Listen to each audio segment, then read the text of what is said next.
Please don't forget to subscribe Mufti Muhammad Online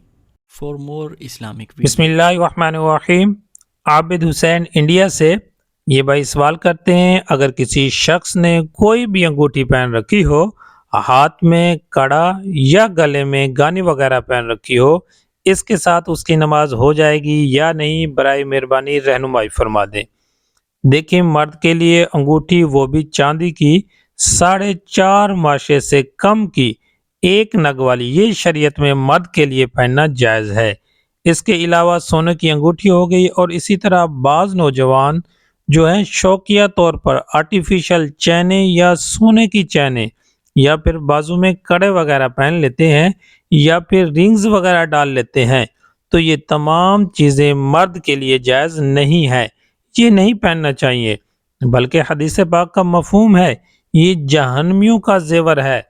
اب اگر کوئی شخص سونے کی چین یا انگوٹھی وغیرہ یا پھر لوہے کی انگوٹھی یا کڑا وغیرہ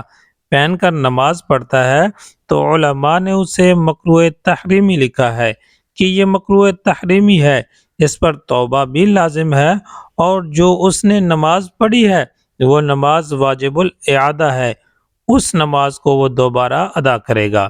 تو نوجوان یہ بہت زیادہ غلطی کرتے ہیں کہ شوقیہ طور پر وہ گلے میں 3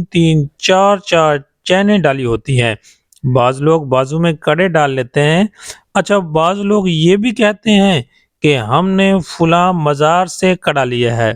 اور وہ یہ سمجھتے ہیں کہ شاید اس میں برکت ہے۔ یاد رکھیں، بزرگان دین کی کبھی بھی یہ تعلیمات نہیں رہی، جو چیز شریعت نے منع کی ہے بزرگان دین نے کبھی بھی اس پر عمل پیرا ہونے کی تلقین نہیں کی، بلکہ بزرگ تو شریعت پر عمل پیرا ہونے کا درس دیتے ہیں۔ بہرحال خلاصہ کلام یہ ہے کہ اگر کسی شخص نے سونے کی انگوٹھی، چین یا لوہے کا کڑا وغیرہ پہن رکھا تھا، ہاتھ میں رنگ وغیرہ تھی، اور اس نے نماز پڑھ لی، تو اس کی نماز مکروہ تحریمی ہے، واجب الاعادہ ہے، اسے چاہیے کہ وہ دوبارہ اس نماز کو ادا کرے اور رب تعالی سے توبہ بھی کرے۔